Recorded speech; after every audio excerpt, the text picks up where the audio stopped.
It is May 28th, 2018. This is the Wrestling Inc. podcast. I'm Glenn Rubenstein, joined by Raj Giri. Mr. Matt Morgan coming along soon. Monday Night Raw tonight. We now know all of the women that will be in the women's Gauntlet match, or the women's Money in the Bank match, rather. There was a women's Gauntlet match tonight to decide that on Raw. Aside from that, some stuff happened. Putting things in place. We got an apology from Sami Zayn for last week's segment. And of course, there's more news in the wrestling world. Enzo Amore broke his 2-month silence today, released a rap song, did a public meetup in Times Square. And we'll get to that as well.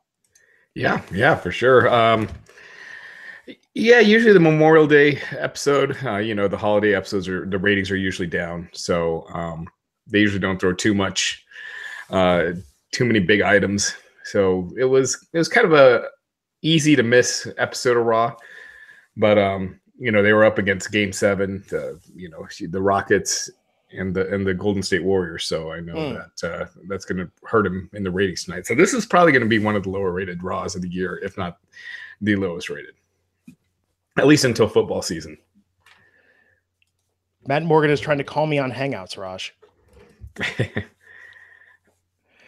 You want to text him? Let him know, because I'm afraid it's going to kick me out if I answer. Yeah. If he tries again, I'll answer it on my phone. See if that works. So I thought they kind of buried their lead tonight with that women's gauntlet match. They made that the main event. That was the hook that they teased last week. Obviously, the last men's gauntlet match that they had was incredibly well received and took up, 2/3 of the show. I think a lot of people were looking forward to the women getting a similar opportunity tonight, but by putting that as the main event, Raj, I know you said they'd be lucky to get 30 minutes, and I think it went for 20 and change. Yeah. So very fast. It's kind of what I figured. It would be short and to the point. Yeah, now, 2 of those I missed. I missed Liv Morgan getting eliminated and Sarah Logan. Because blanking, you missed them. I mean, it was that quick. Yeah. Okay. I mean, nothing. I mean, actually, I feel bad for Liv Morgan. She's someone that obviously has a really good look. She's done some. Her ring work has improved a lot, and I mean, she got pinned instantly in that match. Yeah. It's hard to take a competitor seriously when they get the Kurt Hawkins treatment. Right. So I don't know. It was, like you said, a very missable, skippable episode of Raw tonight. Mm-hmm. We're not, if you're listening to the podcast feeling, should I go back and watch it? I mean, there were some points. Actually, I thought, we'll get into it. We'll go segment by segment and talk about the results a bit. And if people have questions tonight, by the way, we haven't done question time in a while on the podcast. Sure. Yeah, that's a good night for it. Feel free to ask them in the chat, and we'll get to them at the end of the show. What's the hashtag they should use for that, Raj? Hashtag WINC podcast. Cool. Oh, man. How was your Memorial Day weekend, by the way? It was good. It's been busy, but, girls are out from school, so it's dealing with a lot of their extra free time and trying to fill it in, so... Yeah, I caught a cold, then my wife caught a cold, so we literally spent the weekend recovering from that. But I know we've talked about this before. WWE programming suffers when you're watching other TV that's really good. And I binge watched Ozark and Killing Eve in the past week. And to go from 2 phenomenal shows like that to tonight was just kind of like, oh man, what a letdown. Yeah. In terms of storytelling. I say it every week, but this time of year especially, it's just not much happening. Yeah. Well, let's dive into the show and start talking about it. Matt's getting sorted out. They opened with a video package tribute to Memorial Day. I thought that was very nicely done.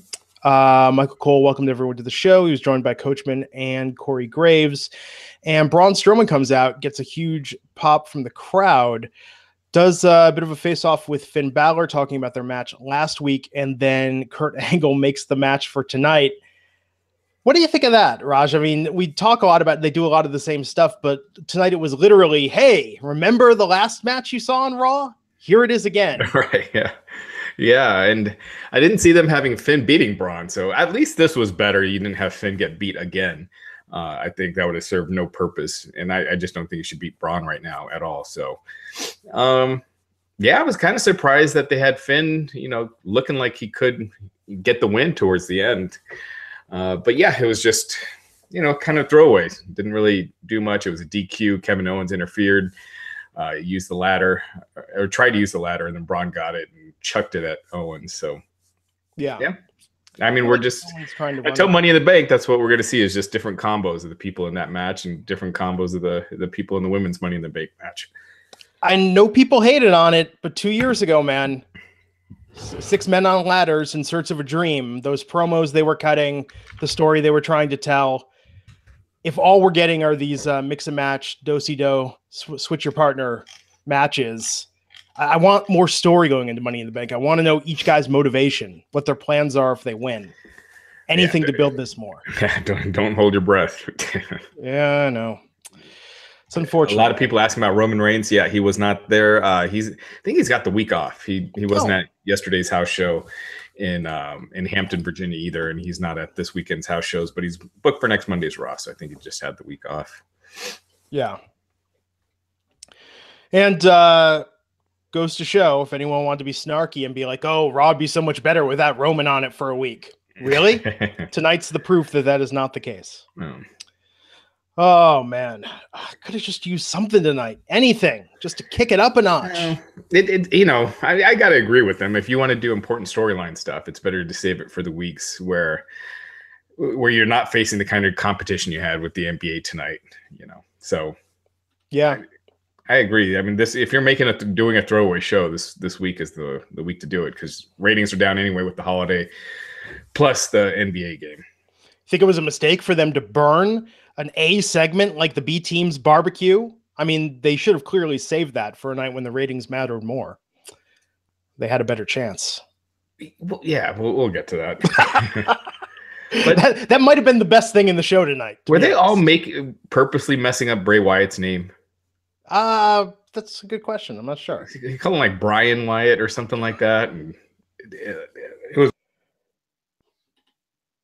Oh, I've lost Raj. So people, I don't know if you can hear me still or if I've been lost as well. So I'm going to keep talking. We're going to keep it going here. I'm just checking to see if I'm on the air. Okay, good. I am still on the air.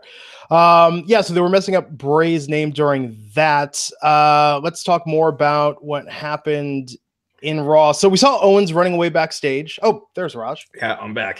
Yeah. Do you like Owens trying to go into the valet, trying to get his car so he could hightail it out of there? I thought that was kind of fun. I thought Owens was great in that. I thought that was funny. And yeah, Kurt Angle making the match. It was predictable, but it was entertaining though. Yeah. So we got an Elias segment that was kind of different tonight. Went to the break, actually. Elias trying to quiet the crowd, and then Seth Rollins came out, threw Elias out of the ring, threw his stool out of the ring. Do you think these guys are going to feud going forward after we get past whatever Seth and Jinder are working their way through? Yeah. I think Seth and Jinder was just this week. It's Jinder and Roman for next couple of months, at least on the house shows. So this gives Seth something to do. It's a good push for Elias. It moves him up.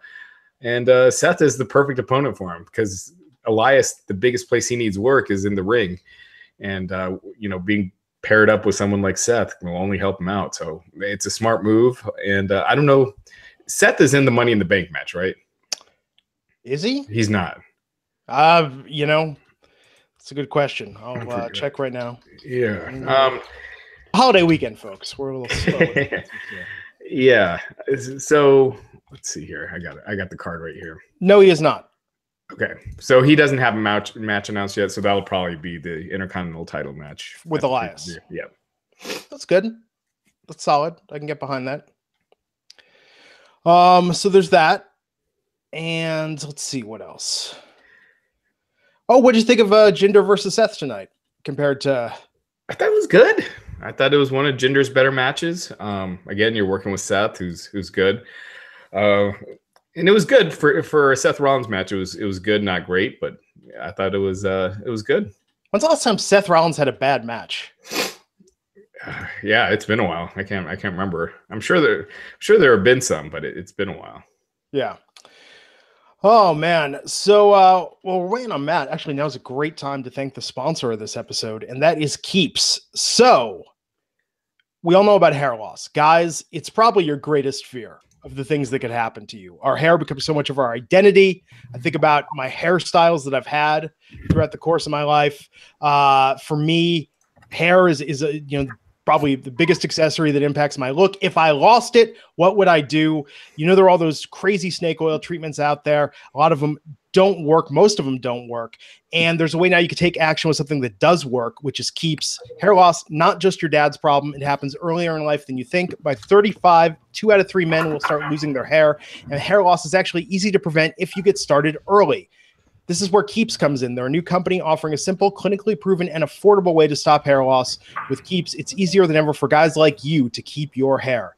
It's the easiest way to keep your hair by offering the only two FDA-approved hair loss products clinically proven to keep the hair that you have, and you can sign up in less than 5 minutes. Keeps is a company entirely online. The process, it's only $10 to $35 a month, so it's $1 a day or less on average, and that's half of what you typically pay at the pharmacy. To get started is easy. You answer a few questions, you snap a few photos, and a licensed doctor will remotely review your information and give you the right prescription, all without ever leaving your couch. Within 2 to 3 days, you'll get a 3-month supply of your treatment, and it'll arrive perfectly packaged right at your door. So stop hair loss today the easy way with Keeps, offering customized treatment plans with the only FDA-approved hair loss products for about $1 a day, and it's from the comfort of your couch. To receive your first month of treatment free, go to keeps.com/INC. That's KEEPS.com/INC. And that's a month's free supply of treatment at keeps.com/INC. Keeps, hair today, hair tomorrow. And we thank them for sponsoring the Wrestling Inc. podcast. All right, Matt, how's it going, man? Good. How are you guys? Can you hear me? Yeah, we can hear you good. Matt, what did you think of Raw tonight? There was a lot of filler. I don't know. I bet you maybe some fans were entertained by that food fight crap, and I don't know. Even Strowman versus what's his name? Come on, Finn Balor. Like, I should be excited about that. They've already worn that out for me. Yeah. I should be excited about that matchup, you know what I mean? But they've made Braun into this not dork, but this lovable baby face. It's too much for me. It's too much for me. And I don't know. I like that the girls were at the end, I guess. So I'll say that. I like the Ronda Rousey stuff. It's really obviously Seth Rollins and Homeboy had a great Intercontinental Championship match-wise, right? But that's all. Yeah, speaking of that segment with Ronda, so Nia Jax came out and said she was going to do an exhibition for Ronda Rousey, how she was going to counter the armbar. So she was working with local enhancement talent Michelle Webb, and Jax just proceeded to taunt Ronda. She was shushing the crowd at one point. It's interesting that they're making her more of a heel. Yeah. Now, especially right after she got off that feud with Alexa Bliss, where Alexa was calling her a bully and Nia was the clear babyface. It could be one of those cases, you guys, where she is still new, and when they tell you to go with what feels natural when you're in the ring, you know what I mean? Don't overthink, don't overanalyze, just react. Yeah. She's still too young, in my opinion, to do that in her career. And it's easier, the low-hanging fruit for her is to go and play off the boos and to encourage more. In my opinion, unless they're specifically telling her, "Hey, go be a heel," which I can't imagine them doing because that's horrible business. Yeah. Yeah. So I mean, she looks like she's back to a heel already, and after months of Alexa calling her a bully, and the storyline being that she wasn't a bully and she was the one being bullied, she's being a bully. Yep. So the Michelle Webb is a fake name. Okay. Her real name is Maddie Max. She's on the Indies. So well, there you go. I mean, that's a real wrestling name. But. Get that updated in the Wrestling Inc. recap, Raj. It's not there yet. Yeah. After that, we got Bray Wyatt and Matt Hardy versus the Ascension. This is, I mean, correct me if I'm wrong, is this the longest televised match the Ascension has had in forever?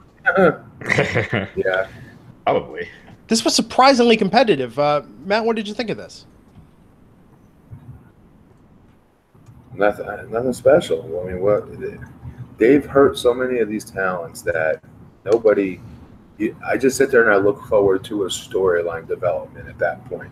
When I see someone like the Ascension in the ring, and no offense to either guy, it's not their fault. They've been booked like shit. But when you see them in a match, you know there's no shot in hell of winning. So because of that, there's no chance of me suspending my disbelief. Yeah. So the next best thing I try to do as a fan or onlooker or whatever the hell you want to call me, I watch for the storyline development of, is someone going to do a run-in? Is someone going to turn on the other person? You start to hope for that stuff. And by that point, you're checked out of the match. Yeah.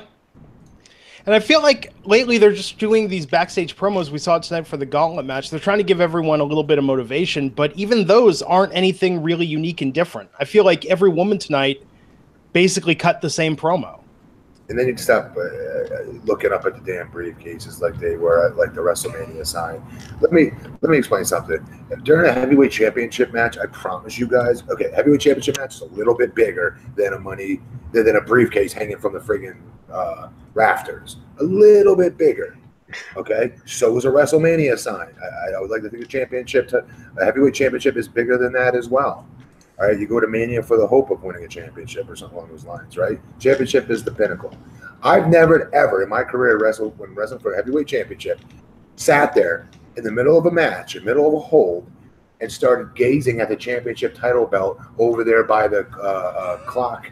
The guy with the ring bell, whoever the jabron was holding the title belt off camera with a boner, sitting there staring at it. And forgetting about the match. Like, it's so stupid. I hate it. It's phony as hell looking. I'm surprised, Matt, that they don't zoom in during that hold and then just show an animated thought bubble with, like, the briefcase or... I'm going to do this. This is what it's for. Although, I don't know, compared to the rest of tonight, sure, that might have been an improvement. I mean, why not put, like, a cartoon angel and devil on Braun Strowman's shoulder, telling him what to do? This is how far it's gone downhill. And I was going to say, okay, so Matt Hardy and Bray Wyatt, of course, won that match with the kiss of deletion. Good for the Ascension getting more TV time than usual in a competitive match.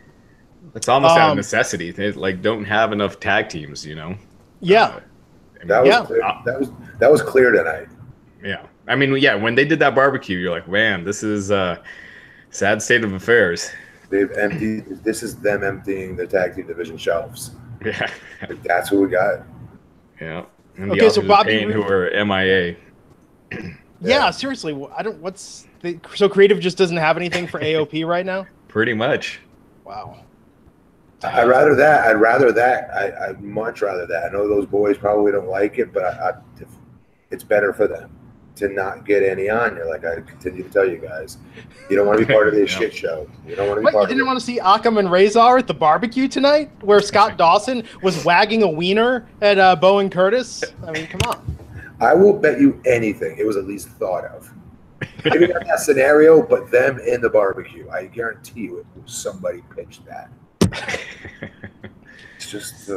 yeah. So I was going to say on a kinder note, Bobby Roode versus Kevin Owens, but this tonight online, man, this was... how did I leave that out? Yeah, what did you think of this? Great. You didn't like it?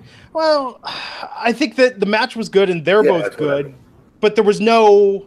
Yeah. It was just sort of there. Like, there was no build. Bobby's still doing the awkward face thing. I hate what they're doing with Bobby. Yes. I mean, not only does he get beat clean, then afterwards he's cheering Braun Strowman on like a goof. Like, you knew Braun Strowman was going to, power slam Bobby Roode right after that. And he's just smiling and cheering him on, and then he gets power slammed right after that, or choke slam. Raj, I saw on the house show, I think it was on your site, that he was like singing with, what's his name? No, Elias. Yes. And then he turns his back to him while he's singing, and like a dope gets hit with the guitar. And I'm going, number one, stop having him sing. You guys are making him have fake charisma. He doesn't need that fake charisma. He has plenty of it on his own. It's as a heel, though. Yeah. Yeah, for sure. So Owens won that match. Pop-up powerbomb. Dropped on him for the pin. And then, Braun came out. and proceeded to kill both of them. He's been good on the mic, by the way. Kevin Owens, he had some good singers on Michael Cole. I liked him on commentary. Yeah, for sure. I agree with that. So it looks like they've split up Kevin and Sammy further for the time being. They're each in their own stories, and Sammy continues the story with Bobby Lashley. Came out, they announced that he was going to apologize for the segment last week with Bobby Lashley's sisters, and then proceeded to apologize, but not for the reasons. There was outrage and controversy on social media. Said, apologizing to the family, clarifying that those were many hired to dress as his sisters. Wait, why was there outrage on social media? Oh, brother. Do we really want to get into this? Yeah, I'm Glenn, curious.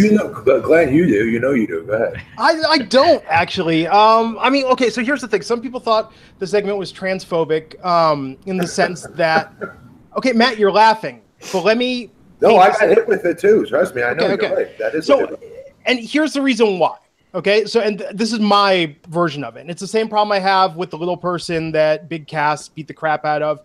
If you introduce somebody in a segment, and the entire goal of them in the segment is that you're supposed to laugh at them when you see them enter the ring, and you're supposed to cheer for them getting the crap kicked out of them, and both of these are based on defining characteristics of their appearance, there's something wrong with that. And I don't care who it is. I don't care if it's someone that's supposed to be, visibly like it's Jinder coming out in a turban. You're supposed to think he's a Muslim and people are doing it. If it's someone that's trans or cross-dressing, and I said this online, even if someone came out with a Trump sign and was like, I'm a Trump supporter, I love Donald Trump, and people laughed at them and you're supposed to cheer when they got the crap kicked out of them, that's offensive. You're punching down. You're settling. You're saying that one group of people is the lesser and only there to be made fun of. Now, here's the thing. Raj, this is what was really populated online. Like, this really trended and went bananas for a while. I got killed with this too. I don't know why I did. It wasn't even on your show. I didn't even talk about it. But that said, here's my question to that though, and is my father, Halloween. My dad's was an overweight, 260-pound, heavy-set man with a beard out to here, and dressed up as a woman one year and for a costume party, and everyone thought it was hilarious. No one said anything then, Glenn. So what I'm saying to you is today's a different day and age. We're a lot more sensitive. We're supposed to be more sensitive, at least, right? We're supposed to be more caring about one another's feelings and opinions and everything, appearances, and that's well and good. But I think sometimes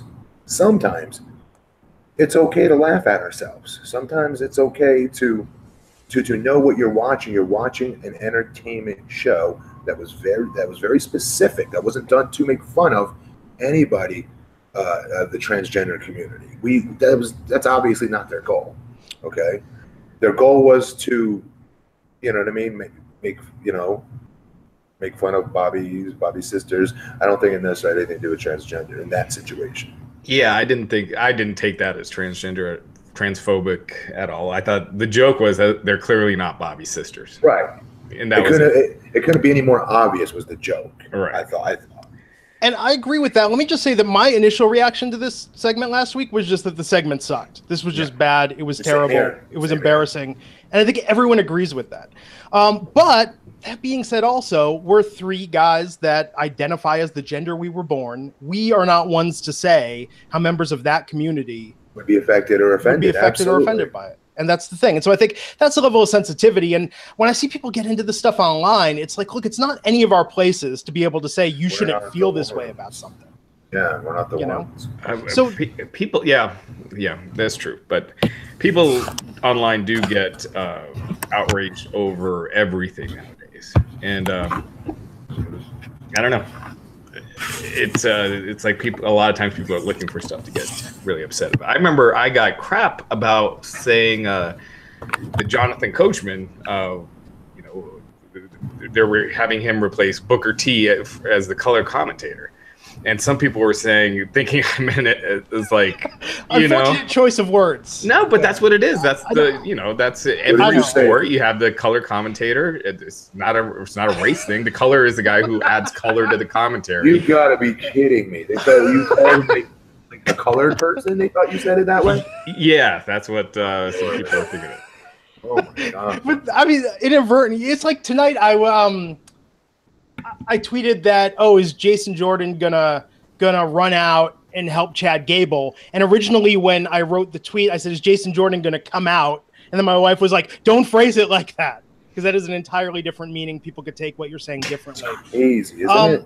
It is, but then again, if you're not a part of that marginalized group, I mean, it's easy for us to like, well, that didn't offend me, and it's like, okay, but that's not our reality. And look, I think all of this stuff, honestly, ignorance that we have towards it's truly that. I don't think people are hateful or people are bad for defending it. I think that it's just we're all ignorant about it until we know somebody that's in one of these marginalized groups. And then I think we get a little more empathy for it. We get a little more understanding for it. We're a little more sensitive to it. And Raj, to your point, I agree. Like, the internet is not the place where people say like, oh, well, let's digest that for a bit and really then dive into it. It's like, no, people instantly, they just tweet what they think and feel. True. Without digesting it. But let's be honest, they're also looking to stir the pot and get things going a little as well.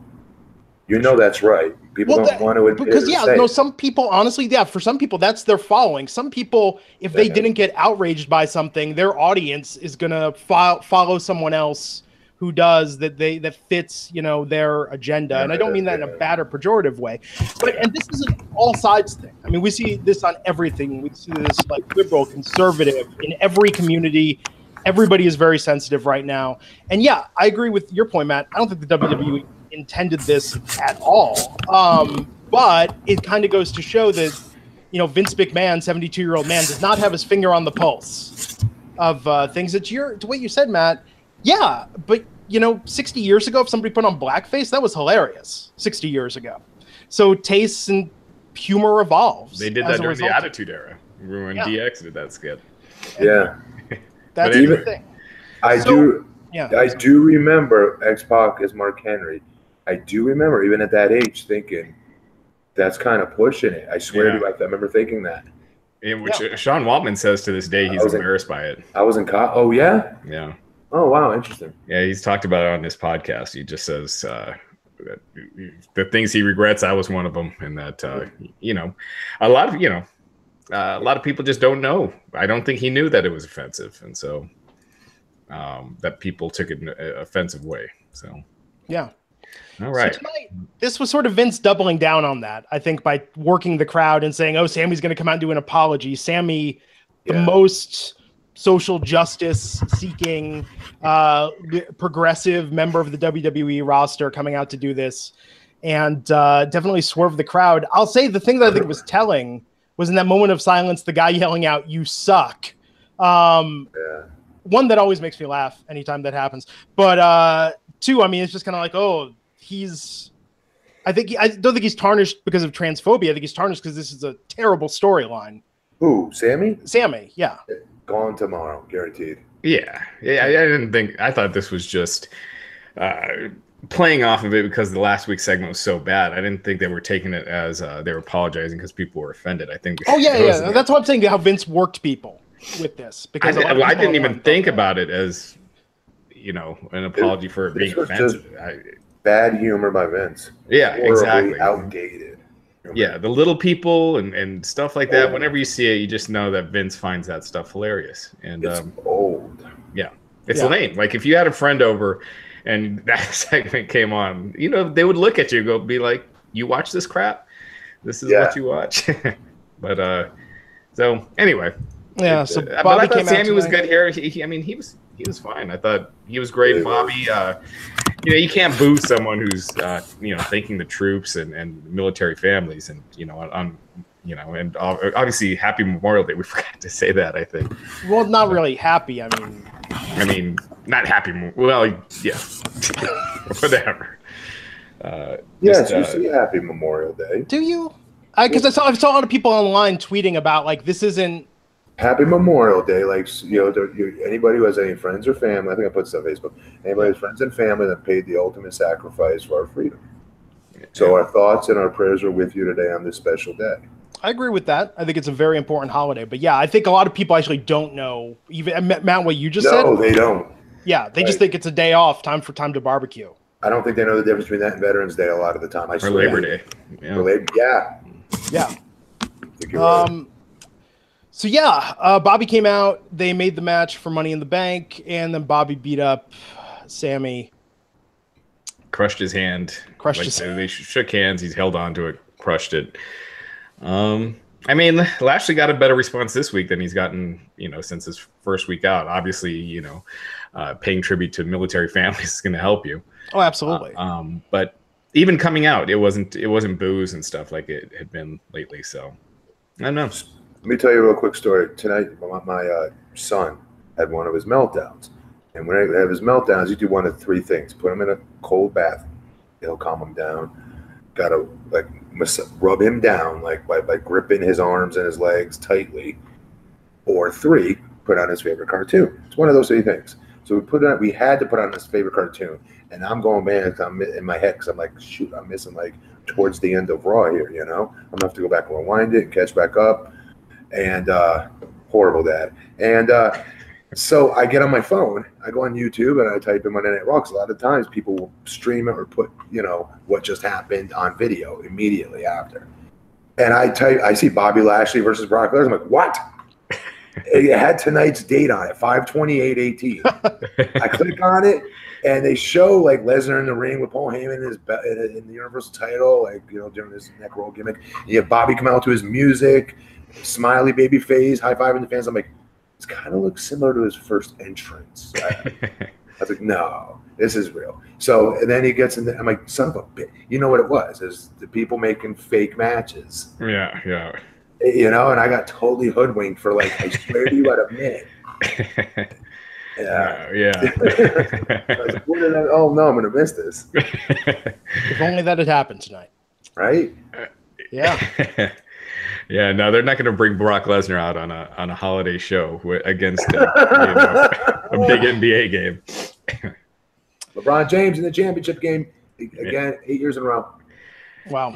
Yeah, I mean, basketball, it's just becoming the Cavs and the Warriors and Cleveland every year. Yes, sir. So Drew McIntyre versus Chad Gable tonight. We had Drew out with Dolph Ziggler. I forgot to mention this too. I like this match. It's good. Drew got his win back after Chad beat him last week. Wait, Chad beat what? Didn't Chad beat Drew last week? Wasn't that the surprise win? No. You sure? He beat him 1 week on this. No. Drew hasn't lost yet. Wait. Oh, no, Chad beat Ziggler. Pardon me. No, Ziggler beat Chad. I swear to God, Gable got a win. Yeah, he beat Jinder a month ago. Is that it? I don't think he's won since then. I'm going to look this up now. All right, yeah. In a tag match, no, it's Drew hasn't lost yet. Ziggler beat Chad last week. Ziggler beat Chad. Okay, so wait, Ziggler beat Chad. Chad beat Jinder. Okay, it would be stupid of them to have Chad. I agree. Drew on any. So Chad's surprise win was against Jinder a few weeks ago. Okay, so this feud has just been that Ziggler beat Chad and now Drew beat Chad. Yeah, so it's just fine by me. He needs to showcase singles matches. Drew, and this was one. I liked it. Drew's has it all. What doesn't he have? He looks the part. He has that intensity. He looks like he could kick ass, and he's tall and he's got that physique that Vince loves. So, dude's gonna be a superstar. Yeah, it's good. Yeah. Did you notice that he kind of did a little sort of Braun-esque roar outside of the ring after he threw Chad in the post? Yeah. Well, every big guy yells. Yeah, I know. It's funny, like in his interviews outside of WWE, he's saying legitimately, like he thinks like the locker room is not working as hard as they used to, and there's not that hunger, which you would think that wouldn't endear him to. No, it wouldn't, but yeah, I don't think he cares. I think when you go away, like if I came back, I would have had a completely different mindset coming back. Not trying to be a dick, but it definitely wouldn't be to bow and walk on eggshells and and walk around mild-mannered Matt Morgan. Fuck, no way. Yeah, doesn't work. But would you be afraid of saying it out loud? Just criticizing talent just because it's easy to get backstage heat, right? I think because they're all so young, They're all new, and it's not like you have that JBL there anymore. You don't have that Bob Holly there anymore. Roman Reigns is their locker room leader. Like, he's young. That's to me, that's nothing. No offense to him, but right, he's just not. He hasn't been around that long. I'm not worried about him having heat with him or going to wrestler's court with Roman because of Roman Reigns, or anything lame like that. Like, that would be with JBL and other guys that when I was younger and a rookie. You were scared shitless of that when you first came up. Yeah. You think they still actually do wrestler's court now, or has that been retired? I bet she's been retired. I can't imagine. Maybe they do it as a joke here and there. I know at TNA we had a funny one once. It was hilarious. It was pretty funny. But it was made to be fun. It wasn't trying to like be dicks or anything like that. Yeah, when I asked somebody about that actually, and they said they haven't done wrestler's court in a long time. I mean, for seriously. Yeah, that should be a show on the WWE network. That should. I'd watch it. Oh, I would watch the hell out of that. That would be fantastic. Or they just did like 6 episodes of an animated thing on the past wrestlers' courts that have happened. Hopefully if they do that, hopefully it's only like the funny and good stories. I'm telling you guys right now, you would think a lot of people are straight up evil. Just bad human beings. Because they would take advantage of that as their way to just bully's not even the word. That bully doesn't even scratch the surface. Not all of them, but some. Right. Yeah, I remember like Melina almost quit because of it, and Muhammad Hassan, he got it pretty bad. So. Yep. So with the Claymore kick, Drew McIntyre got the win tonight. That kick looks so awesome too, like the way he delivers it. Yeah, again, the change of times. There's no way in God's green earth I would be allowed to hit the ropes and come off my feet with a finisher. Yeah. You know what I mean? But this is what I was trying to press him. I remember pressing Vince with this back in 2005. That you have Dirk Nowitzki, you know who he is, sir? And he's like, no. I'm like, okay. Kevin Garnett? He's like, yeah. I'm like, he's 7'1". He brings the ball up the floor now in the NBA. He at times will, bring the ball up the floor and and start the offense. He'll trail the offense. He'll shoot threes. He's not a point guard, but at times they moved him there because that's where the NBA is moving towards. It's forward. It's athletically forward thinking. Why don't we do that with wrestling? And I volunteer me. But you know what I mean? It's like now they're finally there, but it's like I try to say it in all my promos, like, no more of the days of the giant of the V5 Fofa, I'm big fat slow and dumb. Like, that's stale. Let's play it out. That's been dusted. You know what I mean? But they wouldn't listen. They wanted you to do that. Tackle, duck one, back elbow. It was boring crap. Yeah. So yeah, that was good tonight. Do you guys think this is leading up to Jason Jordan teaming up with Gable again? Jordan's supposedly been backstage. I think. What do you think, Raj? Do you think? I mean, I don't think so. I think it's a step backwards. I can see them doing it 1 week on Raw, but not. That's what I was going to ask you. Is this a step backwards for both? Definitely for Jordan, right? Because he had a good spot there, right? Yeah. I mean, he was teaming with Seth Rollins, in the tag title picture. It seemed like they were going with the breakup with him and Seth, and then a feud with them at Mania. A match with them at Mania. So I don't see them. They usually don't do that. Like move the step back a lot of times with tag teams that split, unless there's a good storyline reason to do it, like the Shield reunion, stuff like that. But I don't see them doing that. Maybe they come back and do it 1 week and then they feud against each other. They could do that. I could see 1 week or backstage segments and stuff like that. Or against each other, I could see. Yeah. Well, speaking of the tag team division, we got the B team and the Memorial Day tag team barbecue tonight. The B team wants a shot at the tag team titles at Money in the Bank up against the Deleter of Worlds. And this was your tag team division. The Revival, Titus Worldwide, Breezango, the Ascension, Heath Slater, and Rhino out there with the B team. Of course. God, Luke Gallows, my buddy, is not on Raw anymore. But continue. Yeah, so they went through. They talked about potato chips, baked beans, bologna sandwiches. Rhino, I know him like the back of my hand. He made Coachman talk about his tweet about he's going to try some new meat he's never tried before. Something along those lines. That's how Rhino is backstage. He's really funny like that. Yeah. Bo Dallas messing up Bray Wyatt's name, which is kind of funny. That is pretty Brothers. funny. Yeah. And the setup of Battle Royal. The thing I hate when the announcers are laughing because it comes across so lame, and it makes you feel lame for laughing, or like if you find it. Well, let me ask you this, Raj. What do you do with that then? Because as a fan, we're all embarrassed watching that. I'm hoping, right? Like we all, I think, universally. Chat room, hit Raj's chat room, whatever. Hit Raj up right now if you guys like get kind of embarrassed during those segments, or think it's really lame. One of the, you know. See, I suspect that Vince McMahon thinks a food fight is like the most hilarious thing you can do with people in the ring, and creative has to talk him out of it, which is why we only get a food fight like once every other year. Because if Vince had his way, we'd be doing 5 of them. It used to be like every Thanksgiving, anytime there's a cake around, it's getting thrown in someone's face. I used to be terrified to be like, because I came up in October, my first time with Nathan Jones in our debut. So what do you think was right around the corner? A month later, SmackDown, and there's going to be a food fight. Thank God they didn't put us in it. Yeah, I think once you get put in segments like this, you're kind of slotted. It kind of reaffirms. Yeah, sure. Yeah, it kind of confirms where you're at on the card.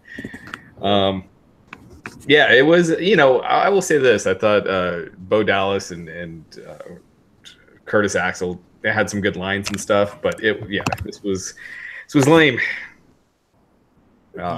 And you knew what was coming. You knew they would have the food fight, but then putting Rhino through a table was, at least it gave them something at the end. Yeah. So at the start of the Gauntlet match, did you guys notice you could see where the baked beans seeped through the AstroTurf, and there were like little stains in the center of the ring? Oh no, AstroTurf. Oh, well, they had the fake grass out there for the barbecue. Yeah, sorry. Yeah. I missed that. Yeah. So the Gauntlet match started with Bayley cutting a promo in ring, and then Bayley quickly defeating Liv Morgan, like instantly. Took her about 30 seconds to dispatch a Sarah Logan. They both teamed up on Bayley. Ruby Riott ran in, pinned Bayley. Dana Brooke came in. Ruby Riott defeated her. Ruby defeated Mickey. Mickey getting a huge hometown pop tonight. She got pinned by Ruby as well. Yeah, and then Sasha came in, and Sasha ended up winning the Gauntlet match that went for about 23, 24 minutes. Ruby, Seth Rollins was in the Seth Rollins role tonight. That match was designed to get her over, in my opinion, but get Sasha the victory, obviously. Yeah. They kind of picked the women that were made to look important. And, Mickie James is in her hometown, so no way are they going to do that with her. Yeah, that's why that works. But what about Bayley? What do you guys think about that? Does that a little sign of life? Yeah, I think it pegs her. If you look at the pecking order on Raw, it's Nia, Alexa, Sasha, Ruby, Bayley. Kind of in that order. But here's the question, though. So Sasha won this. Bayley is not in Money in the Bank. Sasha is. For the next month, if you're not in Money in the Bank and you're not in the match with Ronda and Nia, what are you doing in the women's division on Raw? Throwaway matches. Yeah. Maybe if that. What they've the multi-person matches every week that they always do. Yeah. So yeah, they're putting a pin in Bayley and Sasha right now for the time being. Give up on it, Glenn. They haven't given up on it. They keep going back to that well, and they restart that. It's like every time, when Bayley was cutting her promo before the match about Sasha, as soon as she mentions Sasha's name, people were just groaning because they don't want this feud. They don't want anything about it. They don't want any more developments in it. It's like, unless Sasha puts Bayley through the barbershop window, like Shawn Michaels, this thing is just dead. That's a shame.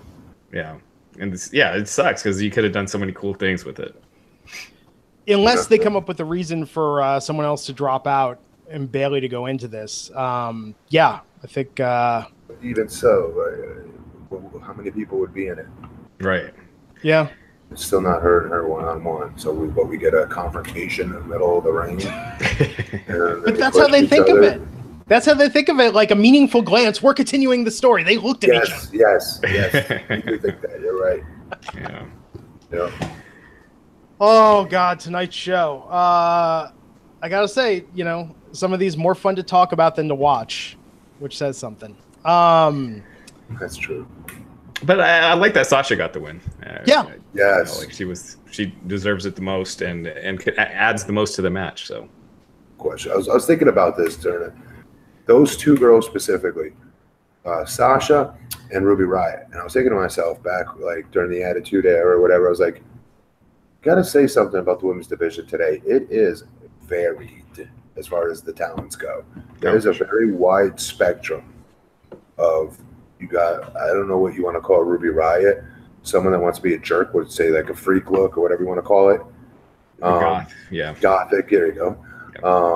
Yeah. Then you have the boss who's all to herself, a completely different character. I don't even know what you describe it as other than the baddest, you know what. You know what I mean? It's just so. Ember Moon and Nia Jax. Yeah, for sure. Like there was a time there where, like on SmackDown, I think it was when you were there, like around that time when they were just hiring these models that they were just interchangeable, like Amy Weber and all these, women that were here one week, gone like a few weeks later. They were given these crap roles, like JBL's assistant. Natty Neidhart was doing tryouts at the time. I remember going, how is this girl not getting hired? What the? Yeah. It took her like a few tryouts to finally get signed. Yeah. But I remember she was working circles around those girls. Like she would have to like show them what to do during their matches. Mind you, she was like super young. Yeah. And, not even on the dark match that night. Right.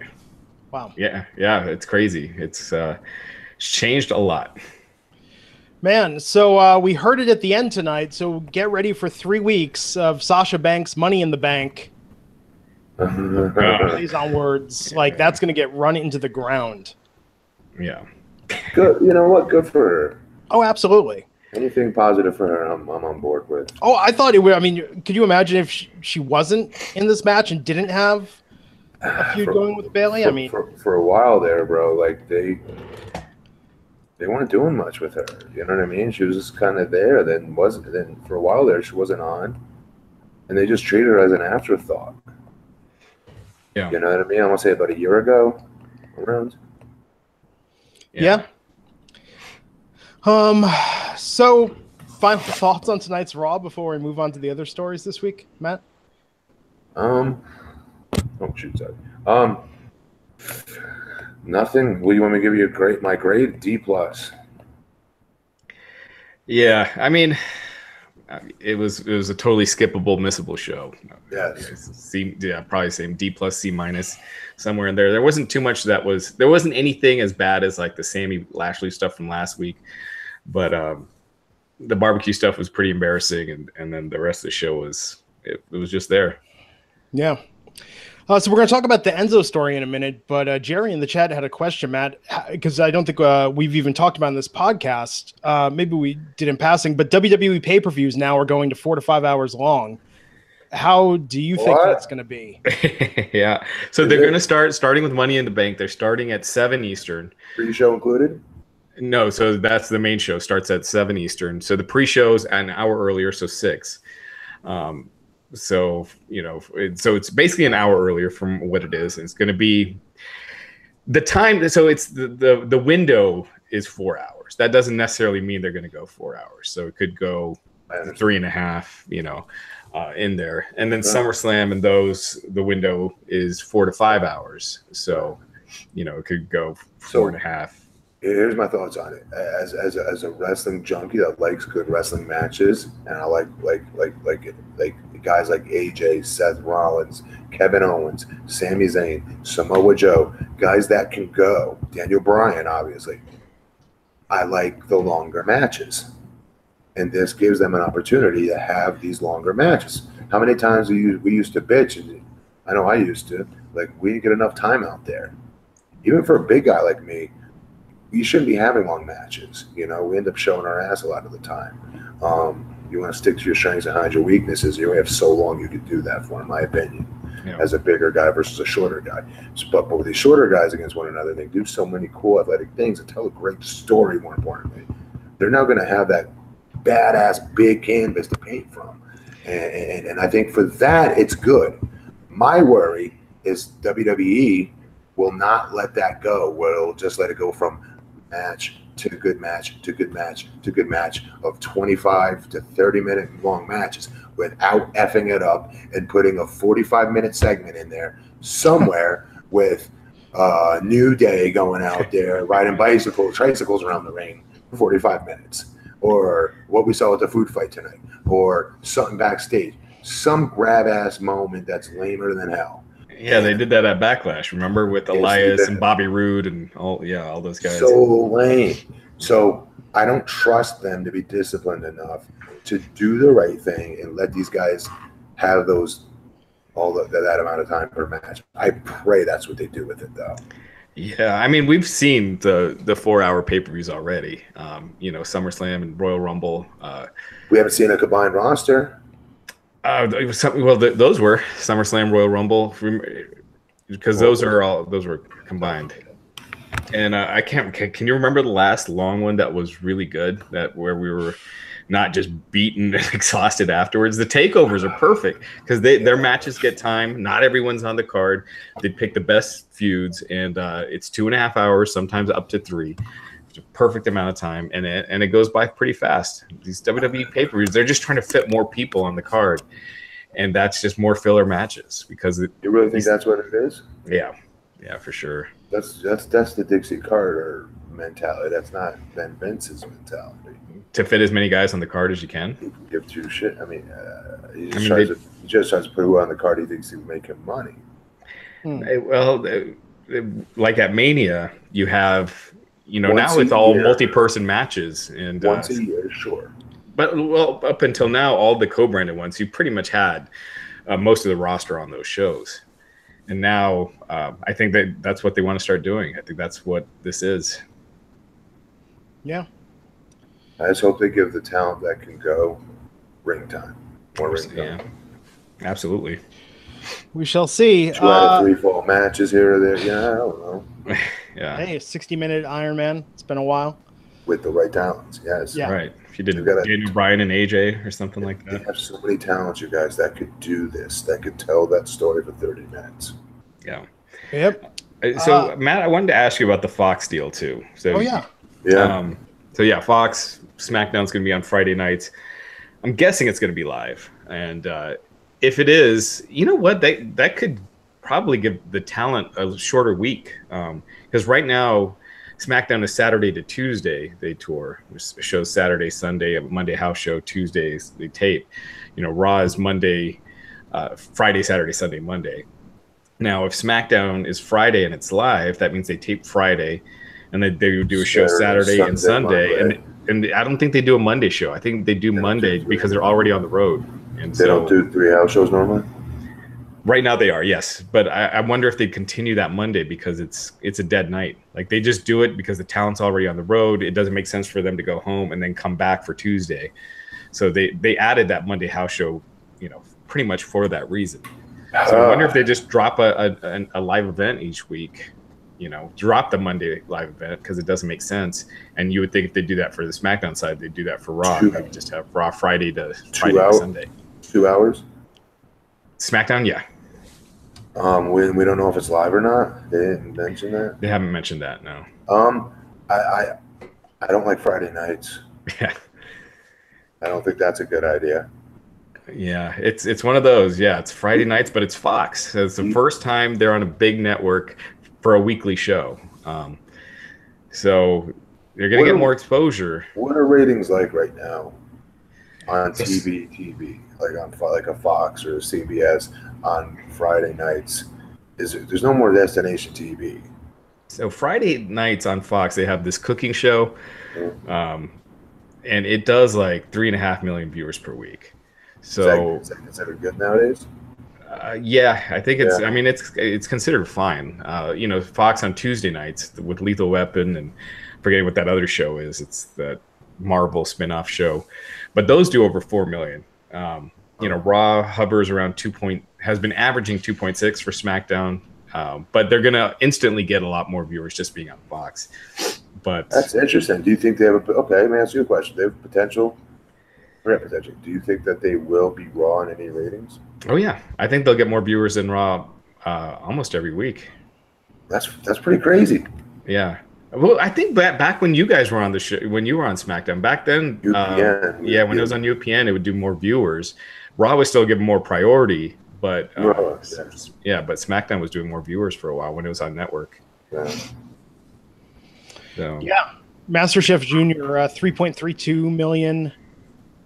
Last time I was on Friday on Fox. So yeah, probably comparable if not better, I would assume. You would think, and you know what? Next year is the 20th anniversary of SmackDown. We saw what Raw 25 did, so they could do that 20th anniversary special in October on Fox as their first show. Wow. Loaded up, they just get a ton of people. Yep, Rock has to be on it. Yeah, and they should do a huge angle on that show, and maybe another superstar shakeup. Because it's a different game now. You're probably going to want your bigger stars on SmackDown. Yes, I was just thinking the same damn thing. Yeah.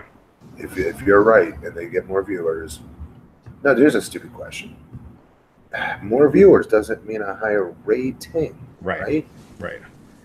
Yeah, so the rating is based on the percentage of homes that have access to it. So a lot more homes have access to Fox than USA.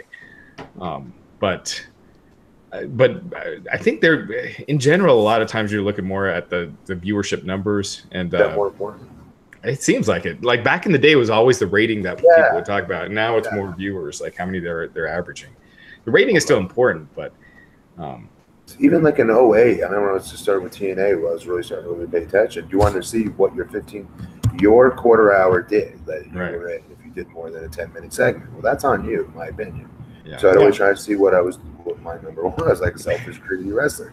Anyways, and I was really I would dial in on the rating. I'd always look at I'd always see like the overall number. Like how come no one ever talks about this number so much? I never understood it, but that makes sense. Yeah, because like back in the day, it was all the ratings. It was like Raw did a 3.2, or I remember back in the day when it was doing like 6s against Nitro. Yeah. Now they're in the 2 levels, the low 2s. So. Yep. I didn't think people still watch TV, guys. I'm being serious. I thought we all moved on to the, over the top, whatever you want to call it. But live TV is the only thing that people really watch live, stuff that you need to tune in. And they consider SmackDown in these negotiations as as sport. And that's like one of the few things that people watch live, even though the DVR numbers have grown greatly for Raw and SmackDown. But yep. Yeah, so it'll be interesting, the changes next year. Yeah, we got some time. So lastly tonight, Enzo Amore had 2 things tonight breaking his silence. One, he did a meetup in Times Square. I watched a little of it streaming on Instagram. Now, it's hard to tell in Times Square because there's always a crowd, but, he was mobbed there, and he released a rap song called Phoenix, premiered on World Star Hip Hop. This was him breaking his silence, speaking out against his critics, his accuser, even. He went really far in this. Matt, I'm assuming you didn't listen to the song or watch the video yet. No, so in the video he digs in on the girl that accused him? Oh, yeah, he threatens a civil suit and garnishing her wages and calls out her social media by name. And he's I'm assuming he ran all this by his attorney before he put it out there. But look, disclaimer on all of this. If Enzo is 100% innocent and no charges were filed, the police did not find reason to file charges. If he's 100% innocent and wrongly accused, all of this vitriol that he has is probably tame compared to how any of us would feel in this situation. And he should sue her if it's 100% that he did not do it and he's 100% innocent. Definitely. Then stuff like that. Look at what. He's a cruiserweight champion on Raw. Granted, it's cruiserweight, but still, a featured part of the show, one of the bigger stars. His career. Yeah. Yeah.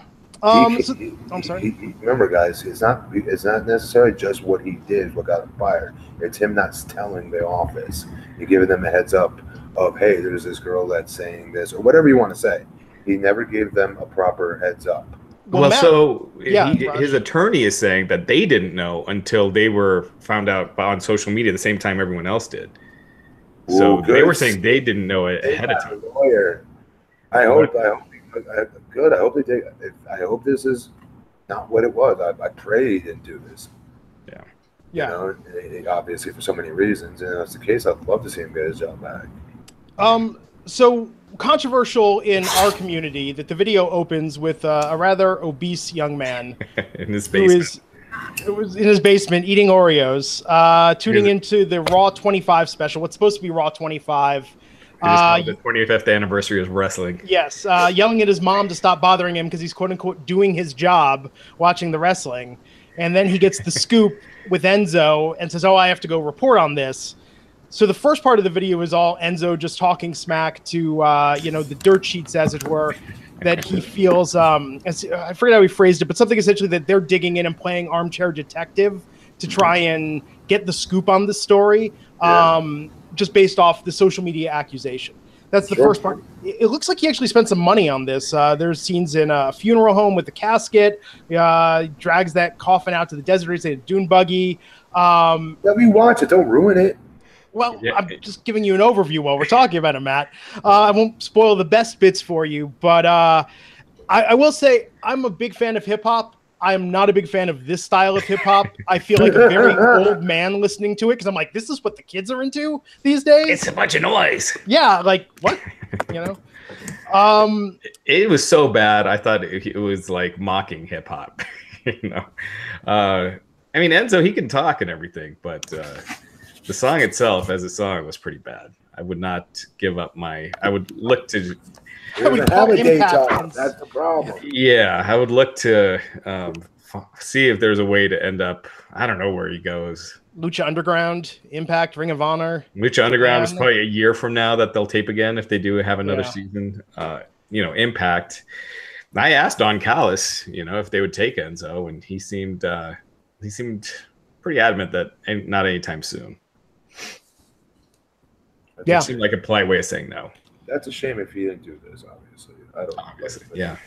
I agree. And at one point he raps that he's not Bill Cosby. He talks about his consensual penis. I'm not making that up. It's interesting. And the only thing I will say that gives me, because we've talked about this a lot, guys, in terms of all the stories about the accuser and some of the contradictory statements she's said and things that have been out there in social media. The thing that I will say about this is notice that when there have been accusations about someone in the Me Too movement, and Enzo, by the way, defends the Me Too movement in this, talking about, women, he supports women that come forward overall. But there's sort of a bias to I forget how he phrases it, but to go after a man immediately upon an accusation. The thing that I will say is no other accusations have come out against him, and that is kind of a break in the pattern we've seen. When you look at a lot of other men who have been accused of things by one woman, there is a where there's smoke, there's fire, and for that initial accusation, 5 other women raise their hand and have a story. Right, that's true.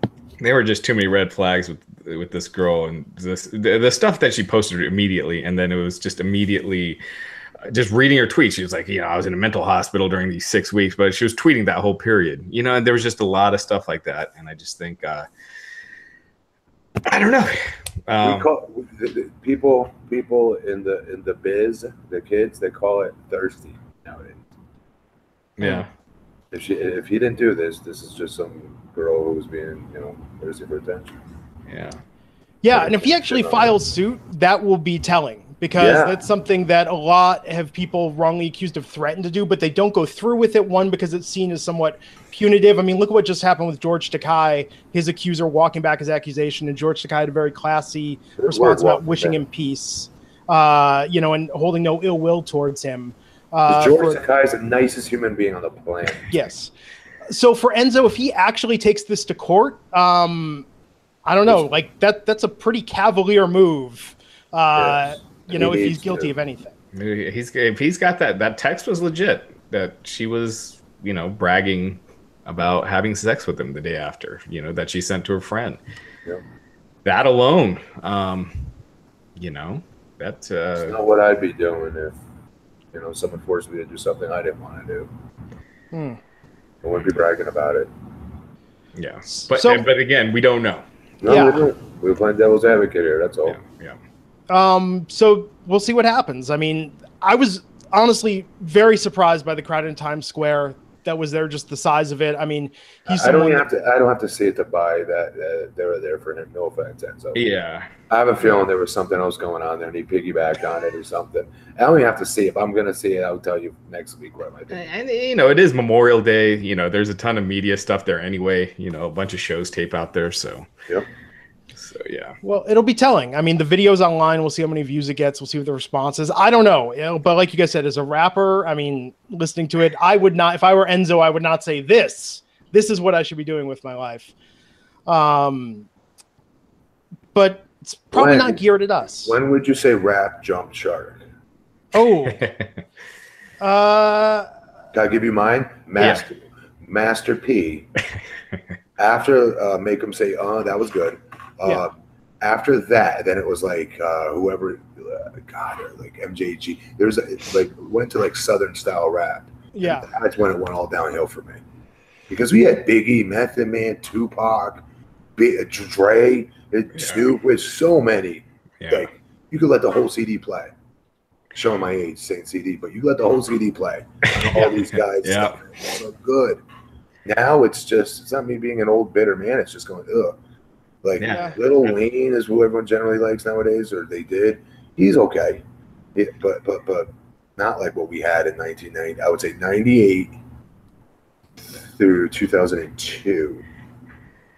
No, 95. Yeah, Ready to Die came out in 94, 93, 94. From there on, Wu-Tang Clan, it was so good. Even before that, you had Black Sheep and Tribe Called Quest. I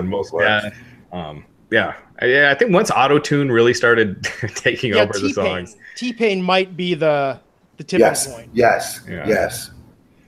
I gave him a try. Couldn't. Nope. Sorry, dude. But even that, I went back. I think Kanye West was someone I didn't really listen to until maybe 6 months ago, and went, okay, I'm actually going to give this a chance. I was like, oh, some of this is really, really good. By my standards, but others of it, I think the style has evolved and left us behind, but it should in a way. Do you ever hear Macho Man's rap CD? I've heard. This is horrible to me. Shelton Benjamin used to love it. Really? Shelton Benjamin used to play it in a locker room all the time, and like you think it was a rib, but he legit liked it. The Macho Man's? Yes, swear to God, loved it. Actually, I'm kind of fond of terrible rap. Like the bass player from Korn put out a rap CD, and it's one of the worst things I've ever heard, but I get an odd urge. Like that, really? Fieldy's Dreams. I get a weird urge to listen to that once every year or so, and I'm like, this is terrible, but I dig it. Yeah. I love Korn. God, I love Korn. Yeah, well, Fieldy decided to become a rapper. I'm sorry. Real quick, a lot of people asking about Dean Ambrose. I haven't been able to. I didn't get to answer it last week. Yeah, please. So Dean Ambrose, he's injured, but he actually moved to Alabama, where he's doing his physical therapy. So he's really serious about it. Really serious about coming back. What's that? He'll be picking up the pace really quickly to come back then. Yeah, I would think he wants to make sure he's back in time for SummerSlam. For well in time. Any of those guys that move down there and will work right out of that facility are gonna double the rehab time. Yeah. My first thought when you said that, though, Raj, was like, how are things between him and Renee as a result? What does this mean for their marriage? Too much total divas. I just because online people talk about that so much. That's the one relationship that the WWE has slept on. I think people are almost more invested in that relationship than Nikki. But I think that a lot of that's Dean. I'm sure he doesn't want that out there. Yeah, he doesn't use social media. He's he keeps that stuff private. Are they a funny couple or something? Are they entertaining? Renee has a podcast, and I gotta say it's pretty good. On the Total Diva show. Oh no, I haven't seen them on there, so I can't speak. Renee isn't on there anymore. She was, and then they stopped doing it. But yeah, on her podcast, she tells a lot of stories just about Dean's around the house behavior, and that's very funny to listen to. Yeah, smart girl having a podcast. Yeah. What else? I think that's pretty good. I think we covered a lot. Yeah, absolutely, man. So Wednesday, 12 noon Eastern, we'll be back to talk about SmackDown. Oh, man.